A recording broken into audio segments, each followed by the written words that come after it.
अब हम चौथे अध्याय का 33वां श्लोक पढ़ रहे हैं।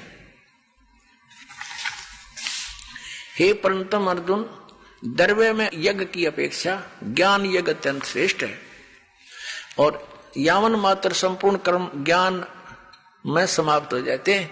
ये जिस तरह के तू मनमाना आचरण कर रहा है, ये डले ढो रहा है, ये सब कर्म तेरे बंद हो जाएंगे, खत्म हो जाएंगे, और फिर शास्त्र अनुकूल साधना तेरी प्रारंभ हो जाएगी। वो तत्व ज्ञान को समझ, यानी वो ज्ञान यज्ञ श्रेष्ठ है। अब चौथे अध्याय के 34वें श्लोक में कहा है कि वो तत्व ज्ञान जो सुख संवेद 5वां है, उस तत्व ज्ञान को, उस 5वें वेद को जो सच्चिदानंद घन ब्रह्म ने स्वयं आकर के बोला है अपने मुख कमल से, वो सच्चिदानंद घन ब्रह्म की वाणी 5वां वेद सुख संवेद है। और उसमें बड़े विस्तार के साथ धार्मिक अनुष्ठानों की जानकारी दी है। वो तत्व ज्ञान है। उस तत्व ज्ञान को तू तत्वदर्शी संतों के पास जाकर समझ देखना। चौथे अध्याय के 34वें श्लोक में, चौथे अध्याय का ये 34वां श्लोक है। उस ज्ञान को, कौन से ज्ञान को?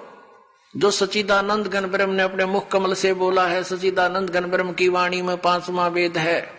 उस तत्व ज्ञान को तू तत्वदर्शी ज्ञानियों के पास जाकर समझ, उनको भली भांति दंडवत प्रणाम करने से और उनकी सेवा करने और कपट छोड़कर सरलता पूर्वक प्रसन्न करने से वे परमात्म तत्व को तत्वदर्शी न है, तत्वदर्शी संत तत्वदर्शी न है, भली भांति परमात्म तत्व को यानी तत्वदर्शी संत ज्ञानी महात्मा तुझे तत्व ज्ञान का उपदेश करेंगे।